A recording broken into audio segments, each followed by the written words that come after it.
오늘은 하나님의 손으로라는 말씀으로 하나님의 말씀을 선포하겠습니다.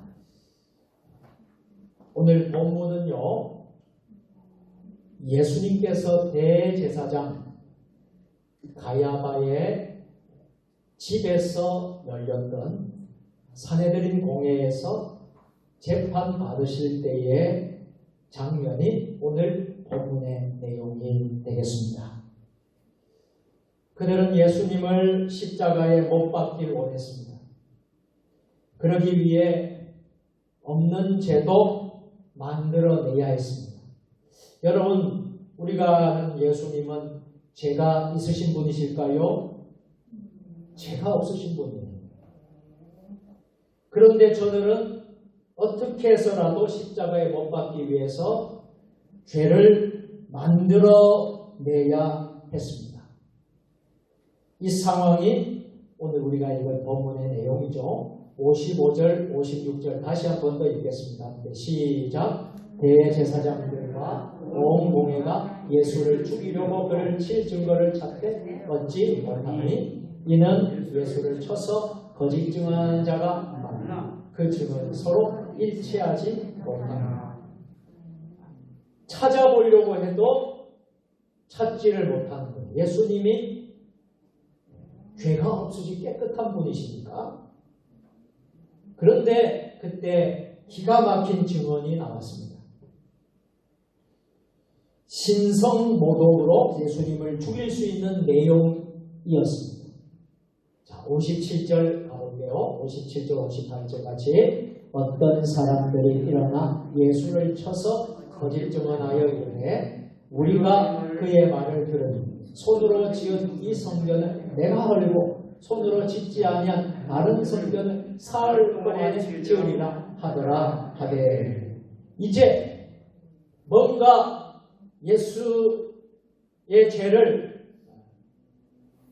해내어야 되는데, 죄를 찾아야 되는데, 기회가 온 것입니다. 여러분 생각해 보십시오. 지은 성전을 허물고 사흘 만에 다른 성전을 짓는다? 여러분 가능하겠습니까? 이 말을 들은 사람들은 아마도 충격을 받았습니다. 여러분, 성전이 어떤 곳입니까? 예수님 당시에는요, 세 가지 성전이 있었습니다. 세 성전이라고 그러죠. 맨 처음 성전은 한번 따라서 해볼까요? 솔로몬 성전. 솔로몬 성전이 있었어요. 둘째 성전은 따라서 해봅니다. 스룹바벨 성전. 솔로몬 성전이 바벨론 왕 느부갓네살에 무너진 후에 포로에서 귀환한 백성들이 스룹바벨 총독을 중심으로 제2의 성전을 지었습니다. 그 성전은 처음에 말한 솔로몬 성전에 비하면 여러 가지로 초라한 성전입니다. 이게 바로 스룹바벨 성전. 솔로몬 성전, 스룹바벨 성전이 있었습니다. 그럼 스룹바벨 성전은 무슨 성전이에요? 주전 63년, 62년에 로마에 의해서 누린되었는데요. 그 분봉한 헤롯이 유대인들의 환심을 사기 위해서 주전 20년에 공사를 시작합니다. 헤롯 당대에 완성하지 못했습니다. 그가 죽고도 수십 년이 지난 후에 64년에서야 비로소 스룹바벨 성전이 완공되었습니다. 1000여 명의 제사장에 2만여 명의 역군이 동원되었습니다. 사용된 대리석은 평균 90에서 110cm나 되었습니다. 어떤 것은 돌 하나 길이가 무려 12m의 무게가 100톤이나 되는 것도 있었다고 합니다. 유대 랍비들은요, 이 성전을 보지 못한 자는 아름다움이 무엇인지 알지 못한다라고 칭찬할 정도였습니다. 예수님께서 드나드시던 성전이 한쪽에서 아직 공사가 진행되고 있던 바로 이 성전을 말합니다. 그런데 예수님이 뭐라고 말씀하시죠? 그 성전을 헐라라고 말씀합니다. 그런 이 소식을 들은 당시의 유대 지도자들, 당시의 많은 사람들이 큰 충격을 받았습니다. 이렇게 잘 지은 대리석으로 짓고 많은 사람들이 동원되어서 오랜 기간 동안, 세월 동안 지었던 이 성전을 헐라라고 하니 저들은 충격을 받을 수밖에 없었어요. 생각해보면 성전은 유대인들에게 있어서 생명 같은 곳이었습니다. 유대인들은 하나님께서 천하 만민 중에서 자신들만 선택했다는 사상을 가지고 있었어요. 선민의식을 갖고 있었습니다. 그 증거들이 있었는데 선민의식에 저들이 갖고 있는 그 증거는 하나는 육체에 대한 할례를 말합니다. 육체에 행한 할례가 있었다. 또 마음에 새긴 표가 있었는데 이게 바로 율법이라는 거예요. 성전은 하나님께서 주신 약속의 땅에 새긴 하나님의 영원한 처소라고 저들은 믿었습니다. 그들은 태어난 아기에게 할례를 행합니다. 그리고 율법을 따라 살게 합니다. 성전이 건재하는 한 자신들은 영원할 것이라고 지금도 믿고 있습니다. 그러므로 성전을 헐라는 말 자체만으로도 저들은 충분히 불경죄로 신성모독으로 정하고 예수님을 신성모독죄로 불경죄로 꼬투리를 잡아서 예수님을 십자가에 달려고 했던 것입니다. 그렇다면 예수님께서 성전을 헐라고 말씀하신 적이 있었을까요? 성경을 찾아보니까 오늘 본문 말고도 성전을 헐라고 하신 말들이 있더라고요. 여러분 혹시 요한복음 2장에 나오는 말씀들이 기억나십니까? 한 번은 예수님께서 성전에서 장사하는 사람들과 돈 바꾸는 자들의 상을 불러 엎으시고 그때 이런 말씀을 하셨습니다. 요한복음 2장 19절 20절이죠. 예수께서 대답하되 이르시되 너희가 이 성전을 헐라 내가 사흘 동안에 일으키리라. 20절 유대인들이 이르되 이 성전은 46년 동안에 지었거든 내가 3일 동안에 일으키겠느냐 하더라.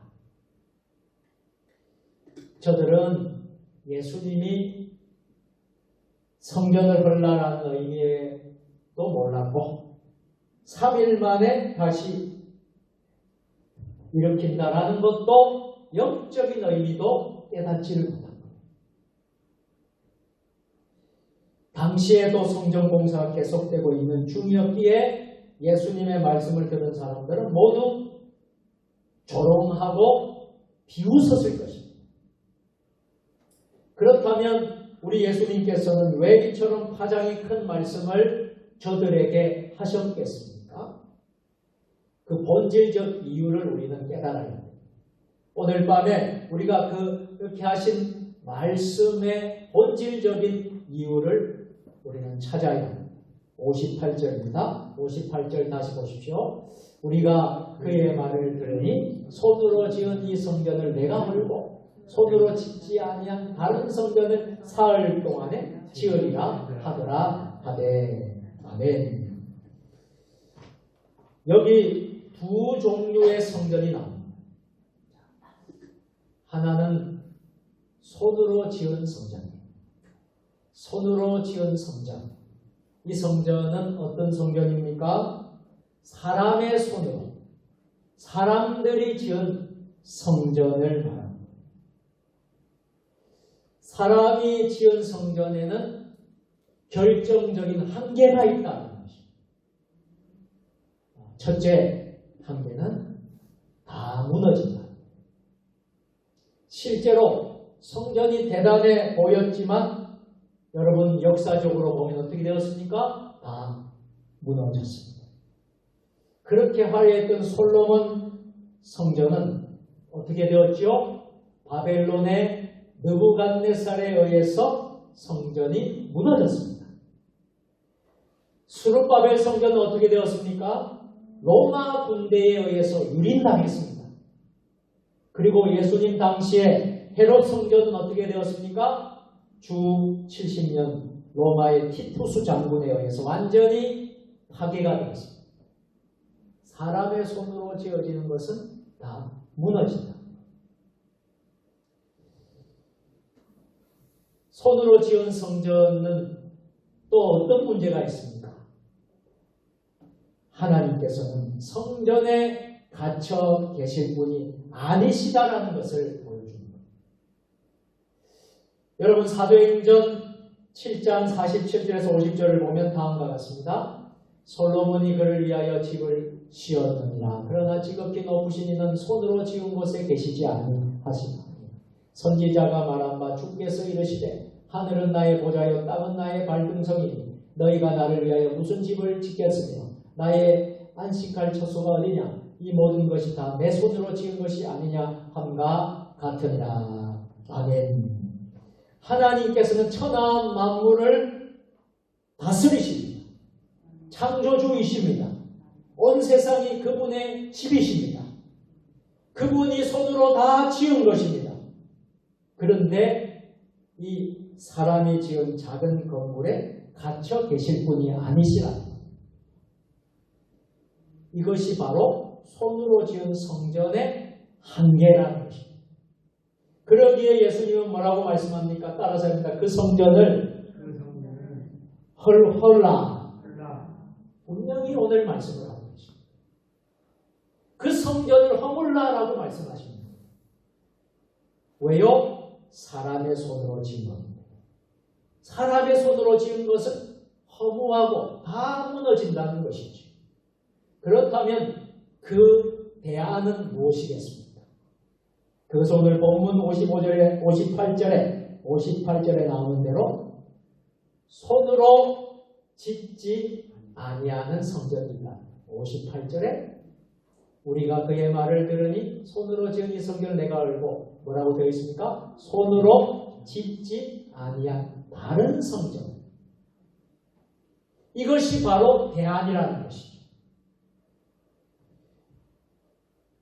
손으로 짓지 않은 다른 성전을 세우는 것입니다. 여러분, 사람의 손으로 짓지 않는 다른 성전은 어떤 성전일까요? 이것을 여러분들이 오늘 깨닫고 돌아가면 오늘 하나님의 말씀을 잘 받고 여러분들이 돌아가십니다.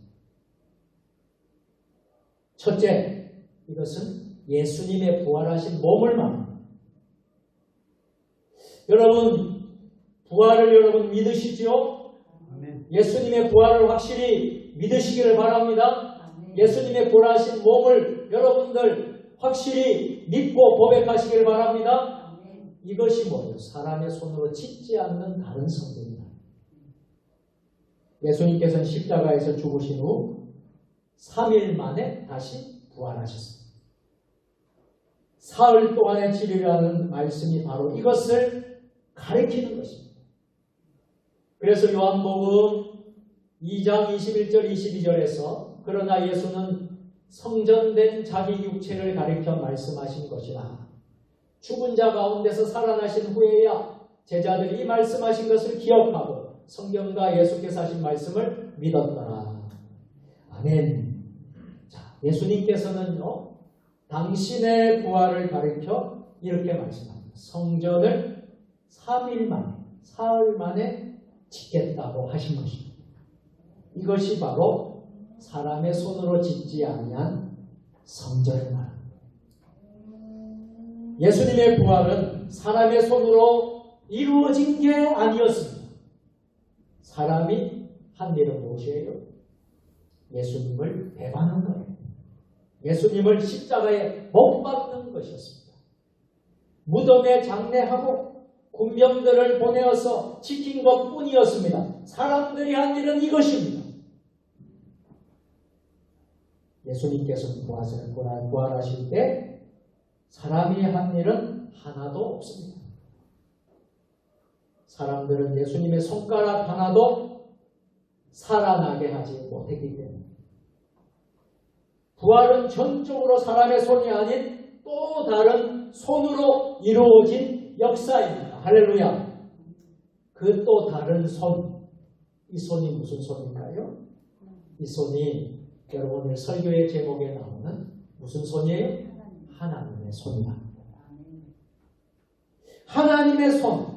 삼라만성을 창조하십니다. 우주 만물을 운행하십니다. 역사를 주관하십니다. 편팔과 강한 손으로 이스라엘을 인도하신 손입니다. 홍해를 가르신 손입니다. 맨나와 메추라기를 먹이신 손입니다. 불기둥과 구름기둥으로 이끄신 전능하신 하나님의 손입니다. 하나님의 손은 인간에게 불가능한 일을 이루시고 모든 것을 지탱하시는 손이십니다. 두 번째로 사람의 손으로 짓지 않는 다른 성전은 어떤 것입니까? 손으로 짓지 않는 다른 성전이란 교회를 말합니다. 교회는 예수님의 몸이라는 거예요.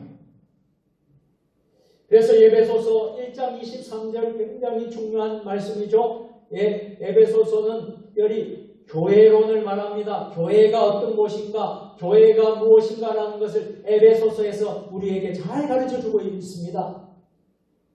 에베소서 1장 23절 교회는 예수님의 몸이라는 거예요. 읽어보겠습니다. 같이 시작. 교회는 그의 몸, 만물 안에서 만물을 충만하게 하시는 게 충만함이니라. 아멘. 여러분 굉장히 중요한 이야기를 오늘 했습니다. 교회는 그분의 몸, 예수님의 몸. 여러분 우리가 조직신학을 공부하게 되면 여러분 기독론을 배웁니다. 기독론, 교회론. 우리 존경하는 우리 은사 교수님께서 조직신학 신학자이시고 조직신학 우리 박사님이신데 여러분 우리가 교회론, 그리스도론, 기독론 이것이 확실하게 우리가 뿌리를 내려야 해요. 그래야지 이단한테 우리가 지지 않습니다. 교회는 예수님의 몸입니다. 이것을 여러분들 잊지 마시기를 바랍니다. 교회를 세우신 분이 누구라는 거예요? 주님이시다. 그래서 예수님이 우리의 몸. 그래서 이 교회의 주인은 예수 그리스도. 그래서 주님이 주인이신 교회가 세종 주님입니다. 여러분 우리 교회 이름이 너무 멋지죠? 멋지지 않습니까? 세종 주님의 이름이에요. 주님이 주인이신 교회. 맞죠? 그게 바로 교회는 그의 몸.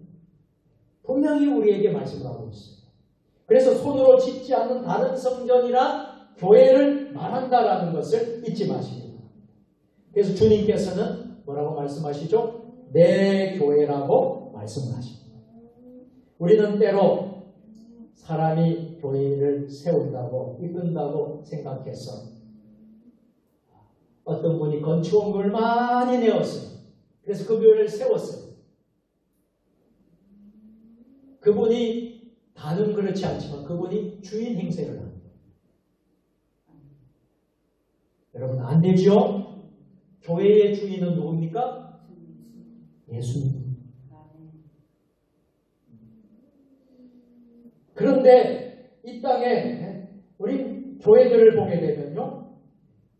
참 안타깝게 주님이 주인이신 교회가 되지 못하고 사람의 손을 의지하는 교회가 되는 것을 보게 된다. 우리가 명심할 것이 있습니다. 우리는 하나님이 우리에게 교회를 세워주셨습니다. 손으로 짓지 않는 다른 성전이 교회, 그리스도의 몸된 교회를 세워주셨습니다. 이 교회는 사람의 손으로 지은 것은 아니라 사람의 손으로 지었다면 그 교회는 무너집니다. 또 다른 손이 하나님의 손으로 지은 것은 영원한 줄로 믿습니다. 그래서 우리는 누구를 의지해야 되냐면 여러분, 우리는 사람의 손을 의지하지 않습니다. 우리는 하나님의 손을 의지하는 것입니다. 우리 교회가 하나님을 의지하는 것입니다. 예수님이 그리스도의 몸이고 우리는 그분을 의지하고 나아가는 것입니다. 참 안타까운 것은 자꾸 교회마다 사람의 손으로 세우려고 하는 것이 문제라는 것이죠.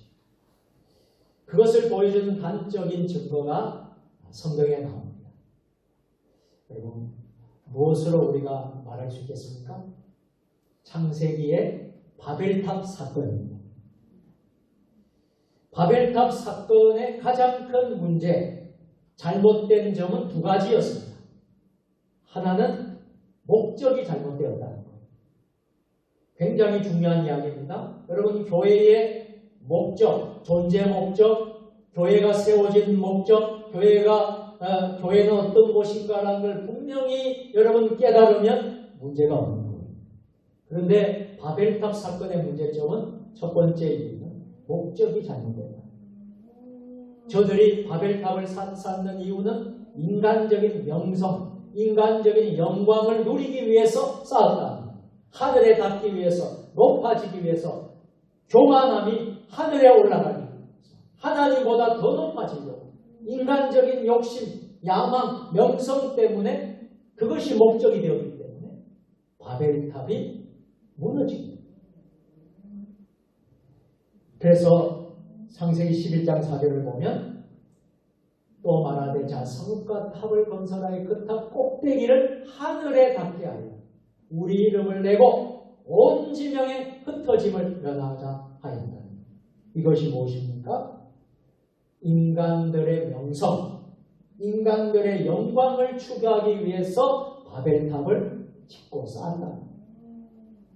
이것이 죄악이 된다. 잘못이다. 두 번째 바벨탑의 문제점이 무엇입니까? 사람의 손으로 쌓으려고 했다는 것입니다.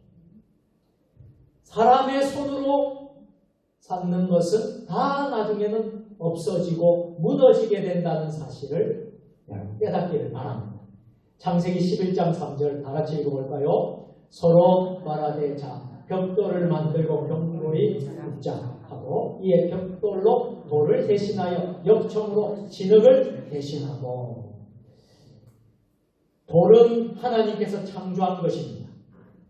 그들은 인간의 벽돌을 사용했다는 것입니다. 하나님을 의지하지 않고 사람이 만든 그것 벽돌을 의지했다는 거예요. 진흙은 하나님께서 창조하신 것입니다. 그런데 그들은 진흙을 사용하지 않고 역청을 사용했다는 것입니다. 하나님께서 주신 것 대신에 인공이 가미된 방법으로 바벨탑을 세우려고 했던 것입니다. 그러나 여러분 잘 아시는 대로 바벨탑은 어떻게 되었을까요? 무너졌습니다. 사람의 손으로 짓고 쌓는 것은 무너진다는 것입니다. 그런데 여러분 지금도 사람의 손으로 지으려고 한다면 그것이 오늘날 우리들의 문제라는 것입니다. 여러분 예전에 참 힘들고 어려울 때 목회를 하셨던 선배 목사님들, 그런 목사님들, 특별히 또 일제시대에 평양신학교를 졸업하고 한국교회 초기를 담당했던 그런 목회자, 주의 종들, 그때는 참 먹고 살기도 힘들었고 여러 가지 환경이 아주 열악했던 때에 우리 신앙의 선배 목회자들은 어땠습니까? 하나님을 철저히 의지했다는 것입니다. 하나님의 인도에 순종했다는 것입니다. 말없이 묵묵히 십자가를 감당했습니다. 여러분 주기철 목사님 아시죠? 말없이 십자가의 길을 걸어가면서 순교를 하신 겁니다.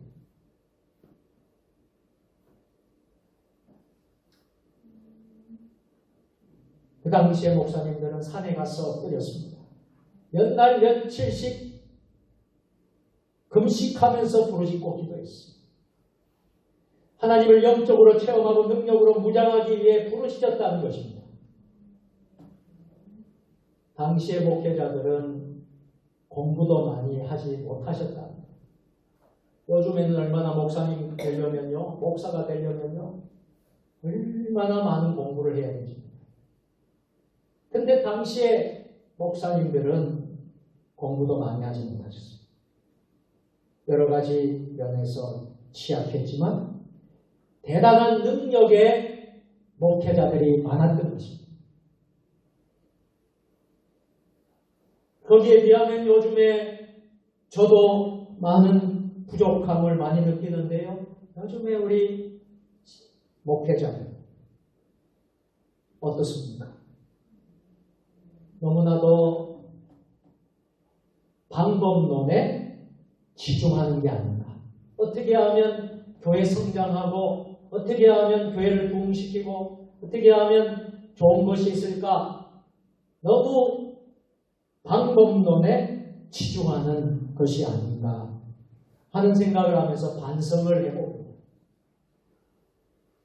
다양한 목회 프로그램을 도입을 해서 다양하게 그 프로그램 속에서 무엇인가 한번 해보려고 하는 오늘날 목회자들의 모습을 보게 됩니다. 신학 지식으로, 학벌로, 학위로, 재능과 경험으로 교회를 세우려고 합니다. 하나님의 능력을 의지하는 마음이 약합니다. 엎드려 부르짖는 것이 부족합니다. 본질에 취약합니다. 과거에 어렵고 힘들 때 목숨 걸고 생명 걸고 순교를 각오로 했던 신앙의 선대 목회자들의 그 모습과 또 다르게 너무나도 현대에 있는 우리 저를 포함해서 우리 목회자들의 모습을 한번 반성해보게 됩니다. 여러분, 사람의 손으로 지은 교회는 어떻다고 했습니까? 아무리 대단해 보여도 어떻게 된다고 했습니까? 다 무너지게 된다.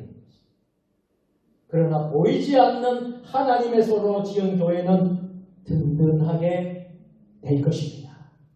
무너지지 않을 것입니다. 영원하게 될 것입니다. 사랑하는 세종주님의 교회 믿음의 가족 여러분, 사람의 손으로 짓지 말라는 거예요. 하나님의 손으로 짓는 원리는 우리 개인의 인생에도 그대로 적용돼요.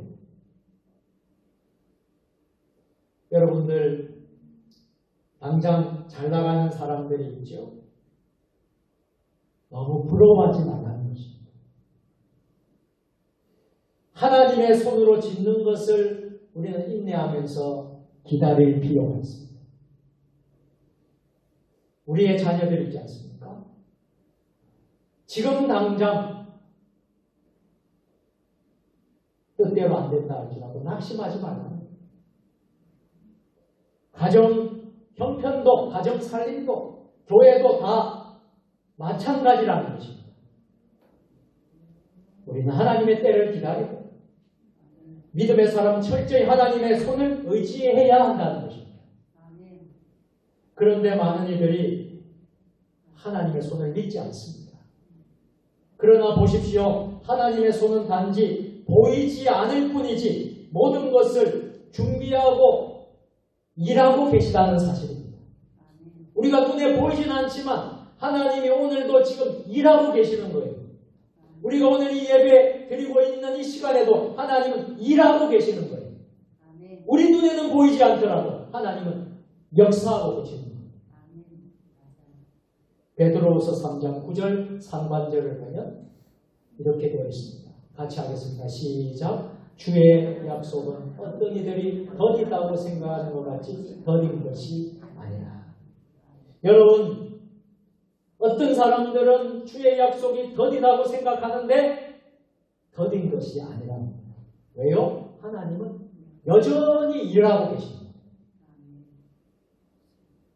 하나님의 때가 될 때에 모든 일을 이루신다는 것입니다. 톱니바퀴가 잘 맞아야지 돌아가지 않습니까? 톱니바퀴가 맞듯이 이루시는 분이 바로 하나님 아버지시다. 이 사실을 우리는 사도행전을 읽어보면 잘 알 수 있습니다. 사도행전 8장을 보면 빌립 집사님이 나오죠. 이 빌립 집사님이 사마리아에서 전도하다가 예루살렘에서 가사로 가는 길로 이동하는 대목이 나옵니다. 그가 가보니까 에티오피아 내시가 바로 거기에 있었던 것입니다. 그 두 사람이 어떻게 해서 만나게 된 것입니다. 이것은 전적으로 하나님께서 만나게 하신 것입니다. 사도행전 8장 26절에서 28절 말씀을 보면요. 주의 사자가 빌립에게 말하기를 일어나서 남쪽으로 향하여 예루살렘에서 가사로 내려가는 길까지 가라 하니 그 길은 광야라. 일어나 가서 보니 에티오피아 사람 곧 에티오피아 여왕 간다게의 국보를 맡은 관리인 내시가 예배하러 예루살렘에 왔다가 돌아가는데 수레를 타고 선지자 이사야의 글을 들어 내시가 이사야 선지자의 글을 읽고 있는. 여러분 한번 질문해 보겠습니다. 이것이 우연입니까? 아니라는 것입니다. 하나님의 손이 일하고 계셨던 거예요. 우리는 그런 경험들을 할 때가 종종 있지 않습니까? 우리에게는 우연이라는 것이 없습니다. 하나님 일하시는 거예요. 저는요, 우리 은사 백영식 목사님을 이 세종에서 우리 가까운 동네에서 이렇게 같이 만나고 함께 이렇게 산다는 것을 생각해 본 적이 없어요. 그런데 어떻게 됐습니까? 같이 여기 오셨어요. 함께 이렇게 사역을 하고 또 선교사님으로서 또 귀한 우리 세종 주님의 교회에 선한 영향력을 끼쳐주시고 이렇게 하신 하나님 놀랍지 않습니까? 20년이 넘었잖아요. 신학 공부하고 한 20년이 훨씬 넘었는데 하나님이 이곳에서 만나게 해주셨다. 이게 우연일까요? 저는 아니라고 생각합니다. 하나님의 섭리라고 있습니다.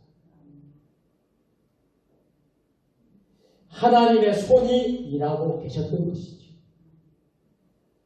하나님께서는 기도하는 베드로에게 환상을 보여주십니다. 이방인 백부장 고넬료의 집으로 보내셨습니다. 그리고 고넬료에게는 요빠의 사람을 보내었습니다. 시몬 베드로를 데려오라고 하셨습니다.